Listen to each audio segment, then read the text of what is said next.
Cebu Catholic Television Network.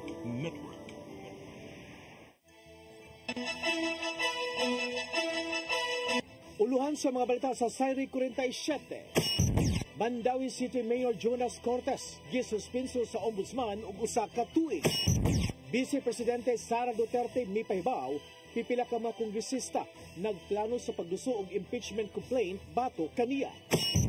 Kaso sa dengue padayong misaka, usa ka tuig nga bata namatay sa sakit sa dakbayan sa Mandawi.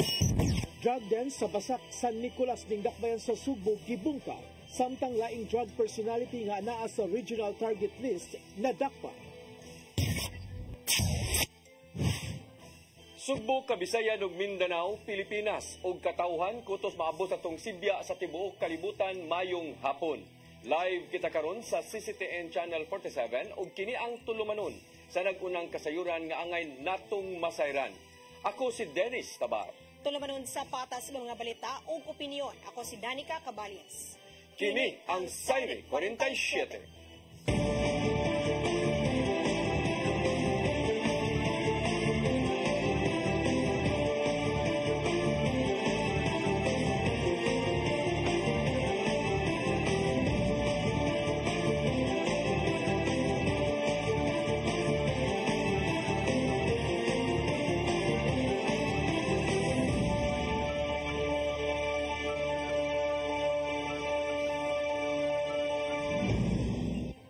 Karon sa kumpletong detalye sa atong mga balita, Mandawi City Mayor Jonas Cortes gisuspinso sa ombudsman ug usa ka tuig. Kampo ni Cortes moapilar sa suspension order. Ang kasayuran ihatod ni Mary Rose Sagarino. Gipahamtangan sa Office of the Ombudsman og usa ka tuig nga suspension si Mandawi City Mayor Jonas Cortes. Sa kopya sa resolusyon nga nakuha sa CCTN, giingon nga guilty si Cortes sa grave misconduct o conduct of prejudicial to the best interest of the service. Ang desisyon nagsumikad sa kaso nga gisangat batok ang Cortes nga nag-akusar kaniya sa illegal nga pag-appoint kang Camelo Basaka isip pangu sa City Social Welfare and Services ni atong Hunyo tuig 2022. Giingong dili qualified si Basaka sa maong posisyon. Of course, akong opinion, dili commensurate, no? Because in fact, kanina siya nga action would, this was already done in the previous administration, and there was also somebody who filed a case, and then there was no penalty from the Office of the Ombudsman regarding that. No? Same facts, no? So this was done by Mayor in good faith because we believe kanina person could help out in the office. And, well, kita mo po na ito nga efficient tayo ng CSWS, no? And it was not really to the detriment of the service or of the constituents, no? Wala minadeprive of constituents. Matod ni Kalipayan nga maapilar silang Cortes sa desisyon, gitugan niya nga buga atra ang usa ka tuig na suspension. Murag down kayo si Mayor ba yan? Although naka-anticipate siya, pero hindi po siya katuo ba na itabo yun, di ba? Although iyan itong he already made that statement, no, way back, hindi mo na siya dako yung possibility ng itabo ni. Could be MR. Actually, we have not extensively discussed it with his lawyer, but I think could be MR, it could be, I don't know, sa kailangan, Basdapin or... Si Cortes mao na ikaduhang opisyal sa Sugbo nga gisuspenso sa ombudsman. Unang gisuspenso si Cebu City Mayor Michael Rama nga gipaubo sa 6 ka buwan nga preventive suspension sukad ni adtong Mayo. Mary Rose Sagarino, CCTN News. Gipatubag sa Korte Suprema silang Ombudsman Samuel Martirez ug Interior and Local Government Secretary Benjamin Abalos Jr. bahin sa petition ni suspended Cebu City Mayor Michael Rama. Sa social media post si Attorney Joselito Baina sa kampo ni Rama, ilang gikalipay ang pag-irog silang petisyon sa dili makiangayong 6 ka buwan nga preventive suspension ni Rama. Kainumduman, naggisuspenso si Rama o ang laing 6 ka mga opisyales sa City Assessor's Office. Human wala masweldohi ang 3 ka regular nga kawani sa City Hall. Giyawhag ni Rama ang korte nga iatras ang iyang preventive suspension nga mando sa ombudsman nga matapos karong Nobyembre.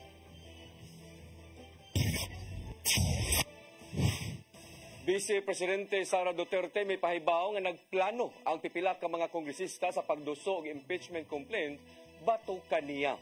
Samtang gisubli usab niini nga wa pa siya planong mudagan sa pagka-presidente karong 2028. Ang kasayuran ihatod ni Gian Navarro. Gibutag ni Vice Presidente Sara Duterte nga dunay pipila ka masakop sa House of Representatives ang buot nga moduso og impeachment complaint bato kaniya. Human nitambong sa budget hearing alang sa Office of the Vice President. Gipaabot niya nga ang posibleng sunod nga lakang bahin sa giingong pagtaktak kaniya sa pwesto. Dugang pa ni Duterte nga buot ipagawa sa pipila ka masakop sa Kongreso nga kusog manlimbong o giingong mangurakot usab ang iyang pamilya nga sama usab sa saka kriminal. Ilabi na nga giingong nagdanga-danga ang gidusong charter change ngadto sa Kongreso alang na matugpa sa personal nilang interes. May numdumang sa miaging tuig, gihimakak ni House Deputy Majority Leader ug Axis Party List Representative Erwin Tulfo ang giingong hisgutanan sa impeachment ngadto ni Duterte. Apan wala hinuon kini panumbalinga sa kasamtangang Vice Presidente ug wala siya pagbasol bahin sa gidaganan ug gihuptang posisyon. Wala pa'y plano si Duterte nga modagan pagka-presidente alang sa umaabot nga 2028 national elections. Kay matod niya, sayura kaayo alang nini o kinahanglan pang mapangandaman sugod karong 2026 kung modayon man o dili. Ato sa hearing sa Senate Committee on Finance, gisukit-sukit ang gipangayong kapin 2 billion pesos nga budget sa OVP sunod tuig. Apil na ang librong gihimo sa OVP diin ni sangkot kini sa panaglalis ngadto ni Senador Risa Hontiveros. Gian Navarro, CCTN News. Comelec Lapu-Lapu nakatala og 28,000 ka mga aplikante sukad sa pagsugod sa voters registration niadtong Pebrero 12 hangtod sa buwan sa Hunyo. Nakita sa Comelec officer nga nagmingaw na ang mga nagparehistro ning buwana ug gilauman ang pagdasok sa magparehistro karong uhing semana na sa Setyembre. Ang kasayuran ni Hato de Cristobal. Kung itandi sa nilabay nga mga buwan, wala na itaas nga linya sa Lapu-Lapu City Hall aron magparehistro sa Comelec Lapu-Lapu. Matod ni Attorney Anjanette Lamban, ang Comelec officer sa Comelec Lapu-Lapu nga karong buwan sa Agosto, mingaw na ang mga nagparehistro tungod kay nidasok na ang mga tao sa nilabay nga mga buwan.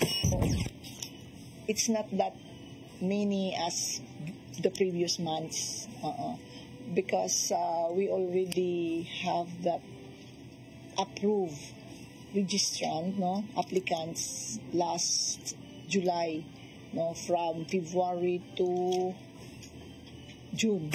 Gibutyag ni Attorney Lamban nga sa mga nagparehistro gikan niadtong Pebrero 12 hangtod sa Hunyo 30, moabot sa 28,573 ka mga aplikante ang naaprobahan sa Election Registration Board. Ug gikan sa buwan sa Hulyo hangtod karong adlaw, aduna nay natala ang Comelec Lapu-Lapu nga 7,927 ka mga aplikante nga subject for approval. Mopahigayon og laing hearing ang Election Registration Board karong Oktubre alang sa approval sa mga aplikante gikan sa Hulyo ngadto sa Setyembre. Sa pagkakaron, aduna nay 265,308 ka mga botante ang Lapu-Lapu City. Ang deadline sa voters registration kutob na lang karong Setyembre 30. Gilauman na sa Comelec Lapu-Lapu nga sa uwahing semana sa Setyembre, magdasok na usab ang mga buot magparehistro. Aron nga maakomodar ang pagdasok sa magparehistro, ipahigayon sa Comelec Lapu-Lapu ang ilang registration karong Setyembre 25, 26 ug 30 sa Gaisano Plaza sa Barangay Basa. Considering the area, because we have a bigger area there, and more convenience on the part of the registrant. Crystal Joy Filerca, CCTN News. Gobernador Gwendolyn Garcia ni-report sa mga nahimo gikan sa infrastruktura hangtod na sa pagpanalipod sa kabilin. Iyang gihimugatan sa State of the Province Address ang kalig-on sa kahimtang karon sa lalawigan sa Subo. Ang kasayuran ihatod ni Gian Navarro. Atubangan sa mga bisita o suod niyang pamilya o higala, nakahigayon sa pagtaho si Gobernador Gwendolyn Garcia sa mga nahimo sa lalawigan sa Subo sa nakalabay nga tuig.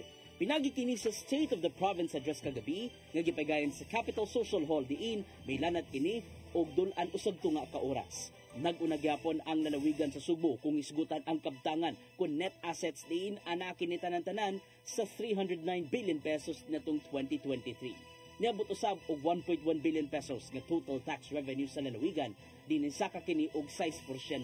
Sa infrastruktura, nakahimo ang kagamhanan sa probinsya og kapin 1,000 ka kilometro nga provincial ug barangay roads. Nahuman usab ang bulk water projects ngadto sa 12 ka mga lungsod nga may kantidad og 2 billion pesos aron maalagaran ang hangtod sa 60,000 ka mga panimay. Oh yes, I have to upgrade that. That's 38 more water supply clusters in 11 LGUs that are being programmed and scheduled for procurement.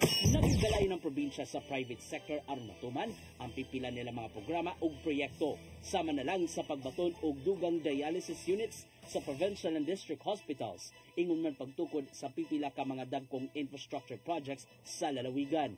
Padayon usab ang mga nasugdang programa sama lang sa Sugbusog program, Sugbo Kahanas, Sugbo Negosyo ug uban pa. Gatagan og pagtagad ang kaayuan alang sa dul-an 1 million public school students entero probinsya. Gikan kini sa paghatag sa libreng school supplies hangtod na sa pagpakaon nga libre matag ting klase. Gihimugatan ni Gobernador Garcia ang kamahinungdanon sa kabilin kun heritage sa probinsya. Sama lang sa upat ka panels gikan sa Boloon Church diin, gipanghunaot niyang tumano ng saad sa National Museum of the Philippines nga iuli na sa tinuod nga tag-iya. Apil ang pagsupak sa bus rapid transit stations diin, nagbabag kini sa hulagway sa palibot sa Capitol Building nga protektado usab sa mga balaod. No threat of suspension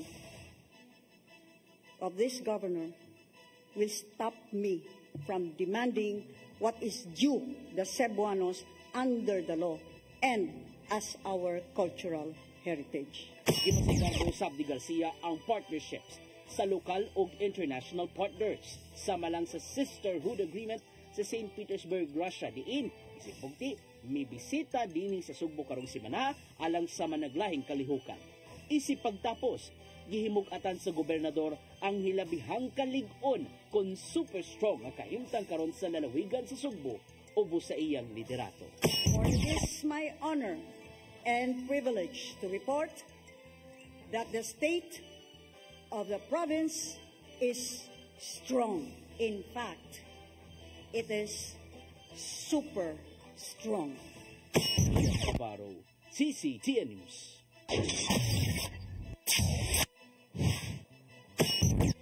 Musunod, kaso sa dengue padayong misaka, usa ka tuig nga bata namatay sa sakit sa dakbayan sa Mandaue. Kana og daghan pang mga balita sa pagbalik sa Sayri 47.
makamkalit lang abot.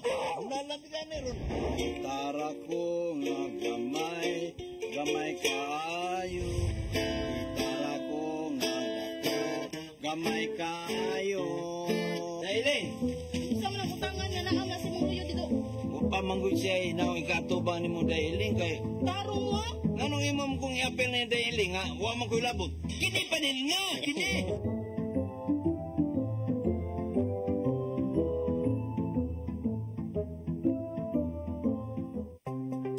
Discover the beauty of the Philippines.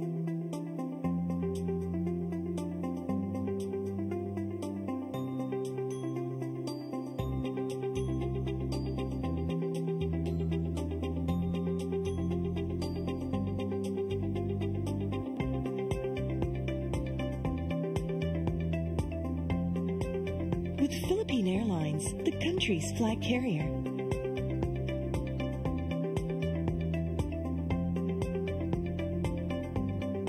The airline that lets you feel the warmth of the nation.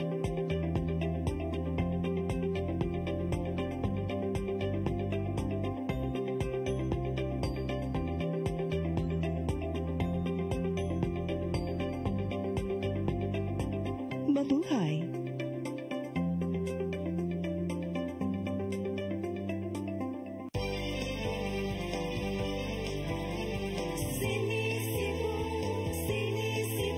For your internet connection And for the signal of your cable TV. so fast and spread the transmission to your home.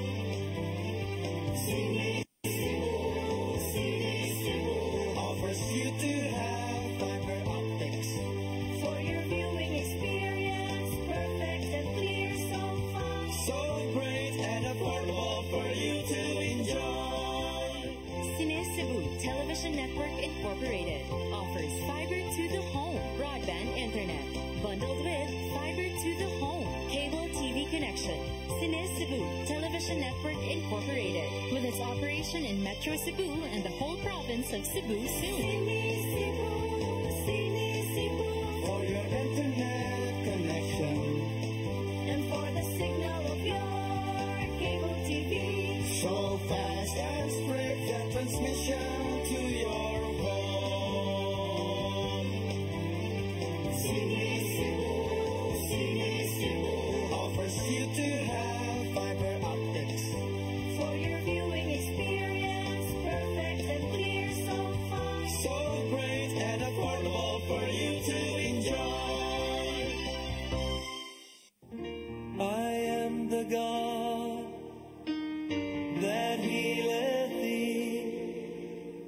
I am the Lord, your healer.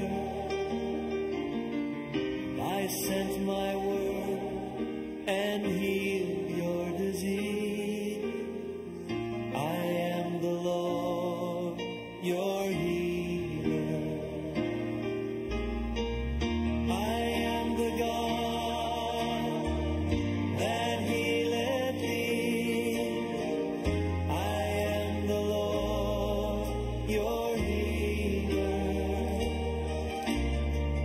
I sent my word and healed your disease.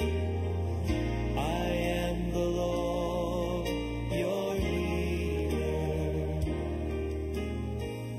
I am the God that healeth thee. I am the Lord, your healer. I sent my word and healed your disease. I am the Lord, your healer. I am the God that healeth thee. I am the Lord, your healer.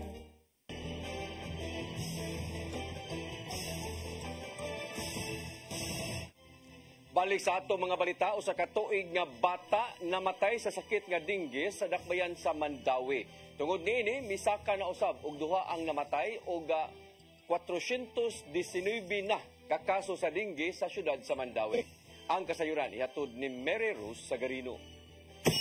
Duha na ka mga individual ang namatay tungod sa dengue sa syudad sa Mandawi. Ang uwahing nakalas usa ka tuig nga bata. Ang unang namatay sa dengue gikan sa barangay Basak ug hingtod ang pangidaron sa talaan sa Mandawi City Health Office. Moabot sa 419 na ang kaso sa dengue sa syudad gikan Enero hangtod Agosto. This death karon katong bata nga for 5 days. Wala na. Wa gyud ikonsulta. So at least man lang unta, day 1 pa lang, matudloan na ang nanay ba sa bantayanan para mga early warning signs sa dengue, i-konsulta dayon. Matudloan sad siya anang kanang mag-hydrate gyud mo, inom daghang tubig o fluids gyud or orisol.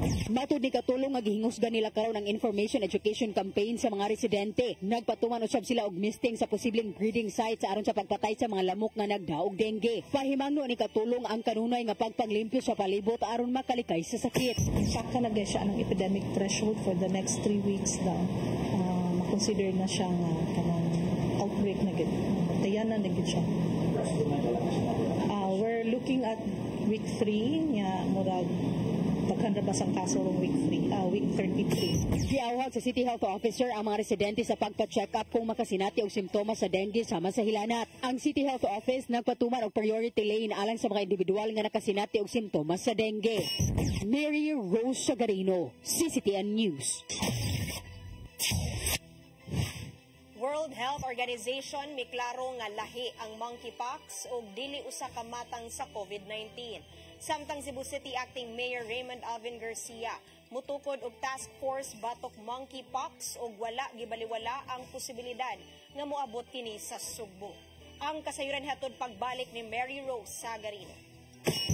Giklaro sa World Health Organization nga ang pagkuyanap sa monkeypox kun mpox dili pareho sa COVID-19 outbreak kaniadto. Suma pa sa mga kadagkuan nila nga nailhan na maong matang sa kagaw ug aduna nay paagi aron makontrolar kini. Hinuon ubos pa ang risgo sa pagtakod niini ngadto sa ubang mga tawo apan dili kini angayang kakumpiyansahan karong gipaubos na sa public health emergency of concern. Gikumpirmar sa Department of Health ang labing unang kaso sa mpox sa nasod human nakasinati og simptomas sama na lang sa hilanat, pagluya sa lawas ug pagpanghubag. Gitataw usab nila nga sama sa mga nataptan niini dali kining mumaayo pinaagi sa saktong pagpatambal ug isolation. Mipahinumdom ang DOH sa publiko nga manghunaw pirmi sa kamot, pagbaton og kahinlo sa lawas ug pagpalayo sa mga taong adunay simptomas sa mpox. Samtang nabalaka si Cebu City Acting Mayor Raymond Alvin Garcia sa bagong kaso nga natala sa Department of Health ug wa gisalikway ang posibilidad nga moabot sa syudad ang virus. Masaligon usab kini nga dakong tabang alang sa Sugbo ang early detection sa virus tungod kay ang Vicente Soto Memorial Medical Center adunay kapabilidad sa pagpahigayon og mpox test. Nasairan nga ang nasod aduna nay napo ka mga kaso sa mpox so kaniadtong tuig 2022 ug ang labing uwahi niini natala niadtong miaging semana. Mary Rose Sagarino, CCTN News. Mga mulupyo sa Olango Island dili na kinahanglang mulabang sa mainland Lapu-Lapu kung adunay tuyo sa buhatan ni Kongresista sa Cindy King Chan. Kinisay gayon nga mapahimusla na ang gitukod nga satellite office sa House of Representatives sa Olango Island. Ang kasayuran ihatod ni Crystal Joy Filerca. Nipahigayon og inspeksyon kagahapong adlaw si Kongresista Cindy Chan kauban ang Lapu-Lapu City Council sa gitukod nga House of Representatives Satellite Office sa Olango Island, Lapu-Lapu City. Sa mga hulagway nga gipagawas sa kongresista, makita nga halos human-human na ang maong multipurpose building. Gitinguha nga mahuman kini karong tuiga. Kung mapahimusla na ang maong satellite office, dili na kinahanglang mulabang pa sa mainland ang mga residente sa Olango Island. Kung adunay mga katuyuan sa opisina sa kongresista, ilabi na kung ting-uwan o adunay mga bagyo. Ang pagbutang og satellite office sa isla nagtinguha nga dili na makagasto pa ang mga lumulupyo aron lang sa paglabang padung sa mainland. Gawas sa opisina sa kongresista, ang maong 2-story building gidisenyo usab nga pwedeng makapahigayon og mga aktibidad sama sa mga seminar ug trainings. Human sa inspeksyon, giawhag sa kongresista ang kontraktor sa pagpahuman sa mga opisina sa mas daling panahon. Crystal Joy Filerca, CCTN News. Formal nang gipaila o gisugdan ang pangatungdanan sa bagong rektor sa Basilica Minore del Santo Niño de Cebu karong adlaw. Gipaagi sa Santos Gamisa og ritual ang pag-install kang Reverend Father Andres Rivera Jr. nga hulip kang Reverend Father Nelson Zerda. Gipanguluhan ni Arsobispo Sep Palma ang seremonyas uban sa mga paring Agustino sulod sa Basilika. Na-assign niadto si Padre Rivera sa Basilika sa tuig 2002 hangtod 2008. Gikalipay usab niini ang pagbalik sa Basilika dungan sa tahas nga mapalapdan pa ang debosyon sa katawhan ngadto sa balaang Batang Jesus. Samtang ipanginaot ni Palma ang maayo o mabungahong pagdumala ni Rivera sa Bantugang Basilika isip Rector.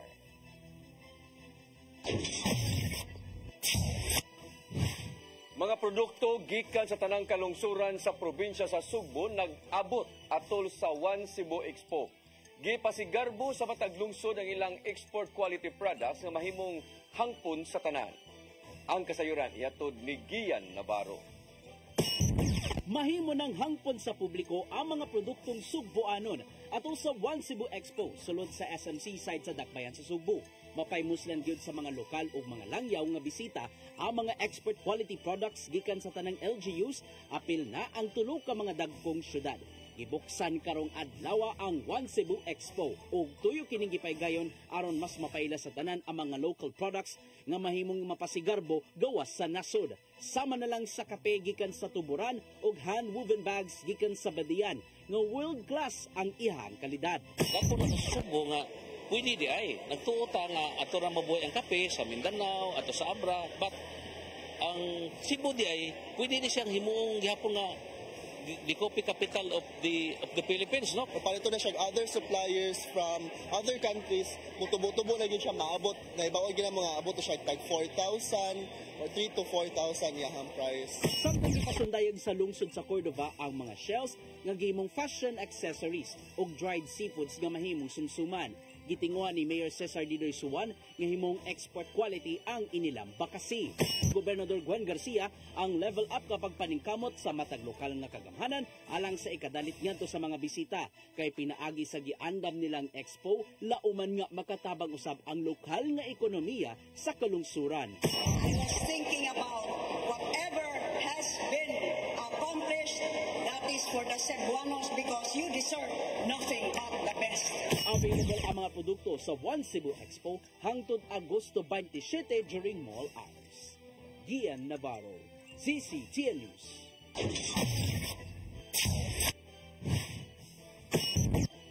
Musulod. Drug den sa basak sa Nicolas ng Dakbayan sa Sugbo gibungkag. Samtang laing drug personality nga naa sa regional target list na dakpa. Kana og daghan pang mga balita sa pagbalik sa Sayre 47.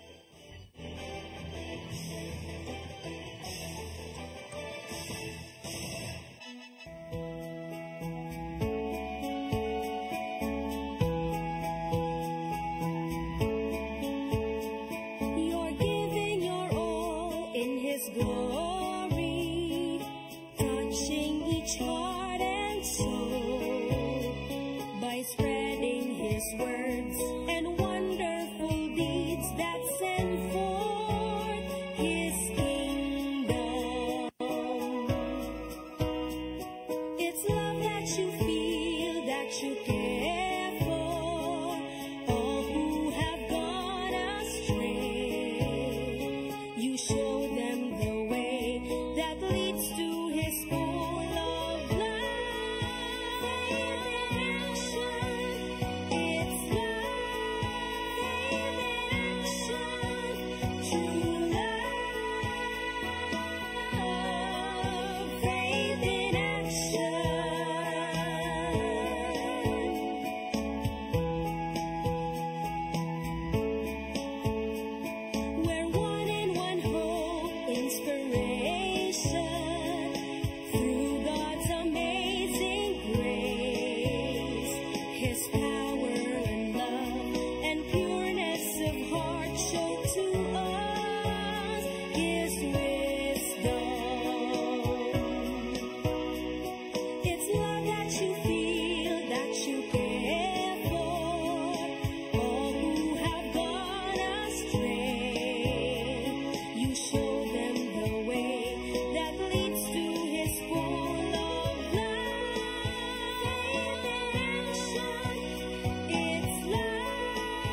Oh, ako? Naon sa maning tanawan niyo? Kalma lang ni Godido. Sila Godido, mga mo sa susiling. Sayo na mo. Oh, kano sa pa ka mo mumbutan? Murag mao siguro na inyong gihuwat, ha? Oh, pagtagsa mo ni.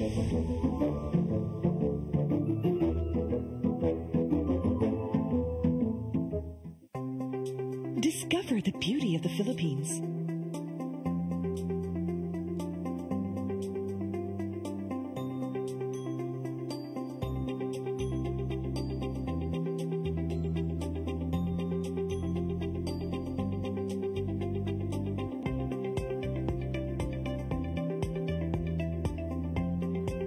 With Philippine Airlines, the country's flag carrier.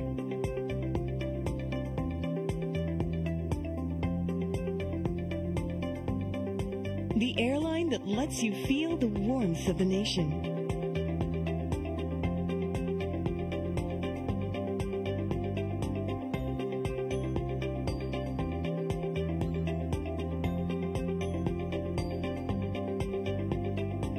Mabuhay.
Sorry ma'am, na-late ko.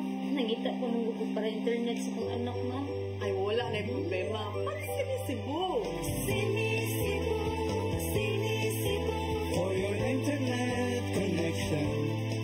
And for the signal of your cable TV. So fast and straight the transmission to your home. Sinisibo. Sinisibo, sinisibo. Offers you to have fiber optics. For your viewing experience, perfect and clear so far. So great and affordable for you to enjoy. Sinisibo. Sinisibo Television Network Incorporated offers fiber to the home broadband internet bundled with fiber to the home cable TV connection. Sinisibo Television Network Incorporated with its operation in Metro Cebu and the whole province of Cebu soon. And affordable for you to enjoy. Sinisibo.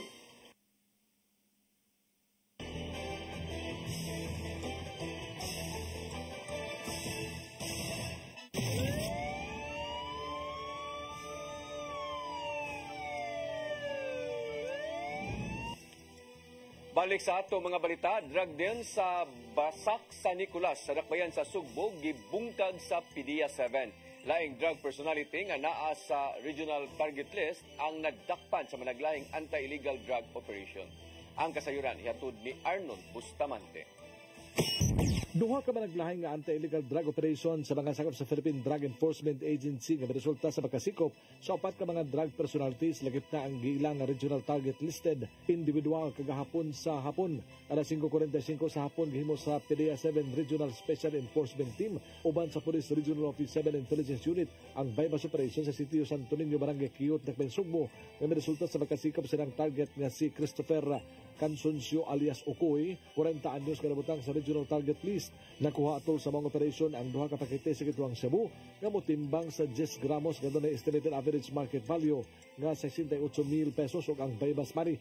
Alas 3:20 sa hapon sa susamang adlaw unang nilusad og anti-illegal drug operation ang PDEA 7 Regional Special Enforcement Team sa pagkikalayon sa Mambaling Police Station 11 sa Cebu City Police Office dito sa sitio Isla Alegre, Barangay Basak sa Nicolas sa Dakbayan, Sugbo nga resulta sab sa pagkabungkag sa usa ka drug den ug pagkasikop sa tulo ka mga tao. Nadakpan sa operasyon ang ilang target nga drug den maintainer nga giila sa nga si Jubal Rodillas alias Saddam, 43 anyos ug ang duha ka mga drug den visitor nga sila nga Rogen Teleron, 31 ug Jose Ocañada Lariosa Jr. III, 29 anyos construction worker. Nakuha sa mga operatiba ang 5 ka mga pakete sa gituang Cebu kadto ni timbang nga 12 gramos kadto ni estimated average market value nga 81,600 pesos o mga drug paraphernalia. Mato ni Lia Alcantara, information officer sa PDEA 7, ang drug personality sa Quiyot unom kabuan nila nga gipaubos sa case build-up din sa ilang monitoring makabaligya kinig usa ka 2 gramos matag semana samtang usa ka buwan usab nga giparid-an ang drug den sa Basak sa Nicolas. Nadawat nila ang impormasyon sa mga drug personalities gikan sa mga kasaligang tinubdan nga may hinungdan nga ila dayon nga gipaubos sa case build-up. Kalapasan sa Article 2 Republic Act 9165 ang ipasaka nga kaso sa PDEA 7 batok sa mga suspitsado. Arnold Bustamante, CCTV News. Tulo ka mga suspect sa pagtuli sa duha ka mga jewelry store sa Barangay Ermita, syudad sa Sugbo. Gipasakaan na og kasong robbery in van. Apil sa mga gikasuhan maong usa ka pulis nga maoy na nag-iya sa getaway vehicle nga na-recover sa kapulisan sa Mandaue. Ang kasayuran hatod pagbalik ni Arnold Bustamante.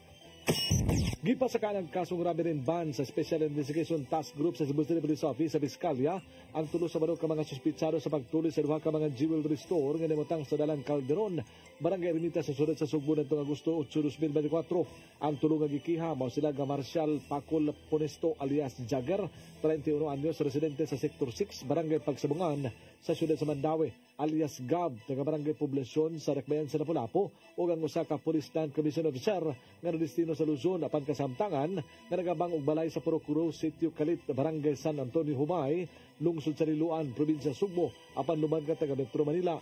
Among pulis mao na nag-iya sa getaway vehicle nga gisakyan sa mga suspitsado sa pagsibat nini nga mao ang Mitsubishi Adventure Color Gray nga na-recover sa kapulisan dito sa Zone Ahos, Barangay Paknaan sa Mandaue City pagka Agosto 13, 2024 sa alas 8 sa gabi. Mato ni Police Colonel Antonieto Cañete ang kasamtangan nga hepe sa Cebu City Police Office nga bisa na ilhan na ang tanang responsable sa krimen apan tulo lang una ang ilang ikiha samtang nagpaabot pa sa resulta sa examinasyon sa digital evidence sama sa CCTV camera nga gisusina sa Regional Anti-Cybercrime Unit 7. Momentarily we filed 3, no? Kasi all others have already been identified pero it is dependent upon the result of the CCTV from the RACO after examining it. So with that, by principle, okay na yun lahat. We could file a case against all the perpetrators of the August 8 heist at the Masis and the Golden Chain jewelry one. Sa tulong ang ipasakaan sa kaso usa lang nini ang nadakpan nga mao si Ponesto nga mao nagmaneho sa getaway vehicle nga mao ang Mitsubishi Adventure samtang si alias Gab ang padayon pangagipangita sa SITG din siya aga nagtago sa armas. Dunay usa nga nadakpan nga mao nagsilbing lookout nga wala lang unang i-appeal sa pagpasaka sa kaso nga mao si Michael Obaoba Puno alias Mikmik, 42 anyos, driver sa habal-habal samtang nga nagpaabot sa resulta sa digital examination. Hindi pa, but we also arrested another na kasama din nila, but we cannot still link this time because of the we are waiting for the result of the official CCTV examined by the RACO. Pero pag-release noon, sir, 90% they will be linked, arrested already. Noong sa kasong kriminal nga gipasaka sa kapulisan sa usa ka pulis nga destino sa Luzon, nagatubang usab kini kasong administratiba subay siyang kalambigitan sa mong krimen. Atol sa pagpasaka sa kaso, personal nga miadto sa Cebu City Prosecutor's Office si Cebu City Acting Mayor Raymond Alvin Garcia aron mutan-aw sa dokumento nga giduso sa SITG. Gidayeg ni Garcia ang mga pulis sa Sugbo kasunod lang sa kapin-usa ka semana ilanang napasakaan og kaso ang mga suspitsado. So I commend them for a job well done. The swift investigation and filing is really highly commendable, and well, it will send out you the message, no, sa atong mga criminal elements in Cebu nga do not mess with the city of Cebu, because here we are very serious when it comes to fighting criminality. Kaya ni Garcia, tinunanay gyud nga trabaho ang gihimo sa mga pulis, gani siya mismo ang misusi sa mga affidavit sa wala pa kini ipasaka ug iyang nasuta nga lig-on kaayo ang mga ebidensya sa kapulisan ug pagkakumbikto naon niya sa mga suspitsado. Yes, makaingon din nga wa gidali nga kaso. In fact, ako yung gitanaw mga affidavits, mga annexes nga gipang attach, and sa tanaw na ko maayo man kay nilang pagkabuhat, airtight man. So hopefully this will lead to a conviction. Sa mga investigador sa mga kaso nga dili lang magpahingan nagkanayon nga nakompleto na nila ang tanang ebidensya sama sa kuha sa CCTV camera gikan sa sunugdanan hangtod sa kadapusan din makita ang mga panagway sa mga tulisan. Tungod din nailhan nila ang 8 ka mga suspitsado din ang 5 niini mga local boys nga nalabikit na usab sa lain-laing krimen. Arnold Bustamante, CCTV. Mao kadtong naglangkob sa atong mga balita sa Sayre 47, ako si Dennis Tabar. Ako si Danica Caballes, sangtod ugma sa inyong paboritong tulumanon. Sayre 47.